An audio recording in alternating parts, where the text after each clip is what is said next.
평화를 빕니다. 여러분의 든든한 신앙 친구가 되어드리는 듣는 생활성서입니다. 나란 말씀이 뒹기게 달아.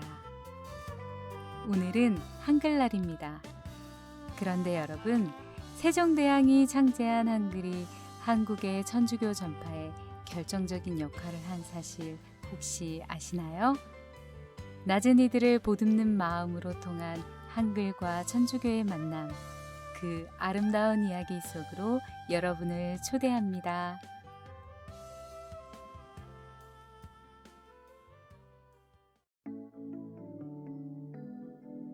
한글, 낮은 이들을 보듬는 마음. 24개의 단순한 기호와 몇 가지 조합 규칙만으로 무한에 가까운 소리를 표현해낼 수 있는 놀라운 언어. 모든 언어가 꿈꾸는 최고의 글자. 세계에서 가장 뛰어난 문자. 위의 찬사들은 모두 외국에서 한글을 지칭하는 표현들이다. 한글은 전 세계 180종류의 문자 중 유일하게 반포인, 만드니, 창제 원리가 기록되어 있는 문자이다. 당시 지편전 학자였던 정인지는 어리석은 이도 열흘이면 배울 수 있는 글이라 기록했고, 현재 외국인을 가르치는 한국어 교육센터의 통계에 따르면 외국인이 자기 이름을 한글로 적고 읽는데 1시간 정도면 가능하다고 한다. 누구나 쉽게 배우고 쓸 수 있는 글자인 셈이다. 한글이 특별한 이유는 여러 가지가 있겠지만 그중 제일은 만들어진 목적이 아닐까 싶다. 나란 말씀이 뒹기게 달아로 시작하는 훈민정음 해례를 현대어로 해석하면 다음과 같다. 우리말이 중국말과 달라서 문자로 표현하기 어렵고 그 피해가 결국 문자를 모르는 백성들에게 가고 있다. 이 문제는 쉽게 익히고 쓸 수 있는 글자로 해결하려 한다. 훈민정음의 탄생 배경은 재판과 관련이 깊다. 당시도 지금처럼 송사나 옥사가 발생하면 재판 과정과 결과를 문서로 기록했다. 그 과정에서 양반들은 재판을 진행하는 수령 혹은 실무자인 아정과 결탁하여 자신에게 유리하도록 재판 서류를 조작하는 경우가 많았다고 한다. 세종은 송사 때 글자를 몰라 백성들이 부당한 상황에 처하는 것을 안타깝게 여겼다. 글자는 지식을 전달하는 도구지만 당시 사용하던 한자는 소수만 독점하다 보니 기득권을 유지하는 힘으로 작용했던 것이다. 이렇게 한글 창제는 백성들에게 억울한 상황이 생기지 않길 바라는 애민 정신에서 출발했다. 이 글자의 이름에는 당대 분위기가 고스란히 들어있다. 훈민정음은 제작 당시의 명칭으로 백성을 가르치는 바른 소리라는 뜻이 담겨있다. 평민, 상민, 부녀자들이 쓰는 언어라는 뜻을 듬뿍 담은 호칭이다. 조선시대에 이 글을 만든 제작자의 의도와 주 사용자가 확실히 드러나는 명칭이라 하겠다. 한글은 소리나는 대로 쓰는 표음 문자이다. 표의 문자인 한자는 소리와 뜻이 각각이기에 읽고 난 뒤 해독이 필요하다. 그에 비해 한글은 소리와 뜻이 일치한다. 즉, 소리 글자는 쉽게 전달되어 빠르게 습득할 수 있었다. 이 혜택은 한자를 사용할 수 없는 모든 이에게 돌아가게 된다. 고로 한글에는 평등하게 배울 수 있는 문자 보편주의, 문자 민주주의 정신이 담겨 있다. 세종의 한글 창제 계획을 극렬하게 반대한 이들은 기득권, 즉 4대 부하 유생들이었다. 그들은 중국과의 관계가 악화될 수 있다는 이유를 들어 저항하였다. 그럼에도 세종은 글자를 만들고 글의 원리를 해설한 책을 내고 용비어천가, 석보상절, 월인청강지곡 등 표본을 만들어 한글 보급에 힘썼다. 게다가 관리등용 시험의 교과목으로 채택하여 문자가 정착될 수 있는 정책도 마련하였다. 한글이 기득권인 양반층에게 홀대를 받았지만 살아남을 수 있었던 이유는 만든 것에서 멈추지 않고 유지하기 위한 제도적 지원을 적용했기 때문이었다. 과거를 투영하여 현재를 개선하고 미래까지 준비한 이 흐름은 철저히 사용자의 입장을 파악했기에 가능한 결과였다. 우리는 1446년 훈민정음 해석본을 출판한 10월 9일을 한글날로 기념하고 있다. 우리에게 세종대왕과 한글은 동시에 떠오르는 키워드이다. 세종은 소행성 7365 세종처럼 새로 발견된 별에 이름이 붙을 정도로 해외에서도 유명하다. 이런 유명세는 세종이 한글을 만들었다는 전제하에 만들어진 것이다. 하지만 한글 창제 주체와 기원에 대해서는 그와 달리 다양한 학설들이 존재하고 있다.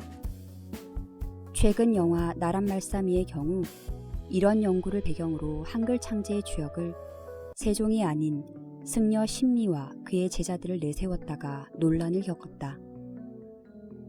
창작 주체에 대한 논란이 커지고 부각되는 바람에 조정 대신들의 끊임없는 반대를 딛고 만든 그 과정들이 잘 그려졌음에도 조망되지 못했던 것은 좀 아쉽다. 누가 만들었는가는 논란이 있겠지만 누구를 위해 만들었는가는 자명하기 때문이다. 15세기 한글 창제는 조선을 뒤흔든 혁명이었다. 우리가 하는 말은 더 많은 기록으로 남을 수 있게 되었다. 또한 양반층에게 집중된 사회구조적 문제를 개선하고자 하는 노력이기도 했다. 한글은 제작 동기부터 실천 방식까지 가난하고 소외된 낮은 이들에 대한 배려와 사랑에서 출발한 것이었다. 이런 목적과 과정은 세계 어떠한 글자에서도 찾을 수 없는 독특하고 자랑스러운 사례이다. 복음의 원뜻은 앵글로색스너의 가스펠, 그리스어 에우안겔리온에서 출발한다. 말 그대로 기쁜 소식이다. 성서적 의미로 기쁜 소식이란 예수님이 가르침을 전하고 기적을 행하고 십자가에 처형되었다가 부활한 사건과 그로 인해 구원을 가져다 주었다는 말씀과 사건 모두를 뜻한다. 성서가 복음이라면 조선 사람들은 스스로 복을 찾은 사람들이었다. 조선에서 서학은 한자를 사용하는 지식층들에게 처음 알려졌다. 이들은 서학을 신문화 수용처럼 서양 학문의 한 갈래로 받아들였다. 하지만 중인 이하의 백성과 여성들에게 서학은 신앙이었다. 그들에게 하느님 앞에 모든 이가 평등하다는 복음의 정신은 강력할 수밖에 없었다. 가족, 친지는 물론 주변인들에게로 복음은 빠르게 전파되었고 결국 민중 종교운동으로까지 번져나갔다. 기득권이 만들어 놓은 표준과 기준이 다수 백성의 일상을 통제하고 억누르는 상황에서 복음은 변화를 꿈꾸게 하고 비천한 현실을 버틸 수 있는 힘을 발휘하게 했다. 한글은 조선에서 복음 전파에 큰 역할을 담당했다. 1784년 조선에 천주교가 들어온 이후 1787년쯤부터 한글 서적들이 나타나기 시작했는데 중국에서 만들어진 서학 관련 서적 대다수가 한글로 번역되었다. 미사 참례의 필수적인 묵상서, 교리서, 전례서, 성사서, 성경, 기도서 등의 서적들이 곧 한글본으로 마련되었다. 서울부터 먼 시골 구석까지 당시 한글로 펴낸 천주교 서적들을 무지렁이 농부와 안악내도 베껴 적으며 열렬히 외웠다. 1788년 승정원 일기에 따르면 충청도 지방은 집집마다 외우고 전해져서 부녀자와 어린아이에게도 영향을 끼쳤다는 기록이 있을 정도이다. 우연히 천주교 서적을 읽고 나서 입교한 사례도 상당히 많았다. 선교사의 정교가 아니라 문서로 종교를 받아들인 조선의 백성들은 박해와 탄압이란 척박한 환경 속에서 문서로 계속 신앙을 전파하였다. 그래서 천주교인들은 한글을 배워야 했고 능통할 수밖에 없었다. 한글은 신앙을 전하고 유지하는 강력한 도구였다. 또한 복음을 실천하고 다짐하는 당대인들의 모습까지 기록하는 수단이었다. 천주교인들은 차차 번역을 넘어서 한글로 된 교리서를 저술하고 천주 가사도 창작했다. 또한 당시 상황을 소상하게 기록했던 사제들의 편지와 순교자들의 옥중 편지들은 지금까지도 신앙인들이 무엇을 지키려고 애썼는지 생생하게 밝혀주는 증거물이 되었다. 한글 창제는 기득권에 속하지 못한 가난하고 무지하고 비천한 이들이 겪는 어려움을 해결하고 도우려는 의지에서 출발하였다. 한문이 양반들만이 누리던 기득권을 상징한다면 한글은 누구라도 쉽게 교류하고 소통할 수 있는 평등을 가져오는 계기를 만들었다. 당시 조선 사회에서 한글은 지식의 보편화를 가져왔고 한글을 통해 읽고 깨우친 복음은 공동체의 실천 의지를 북돋는 희망의 계기가 되었다.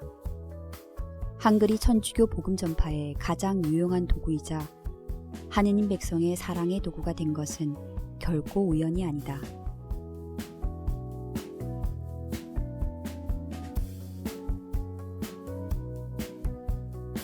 한글과 천주교의 인연 참 놀랍지 않으세요? 저는 이 칼럼을 여러 번 읽었는데요.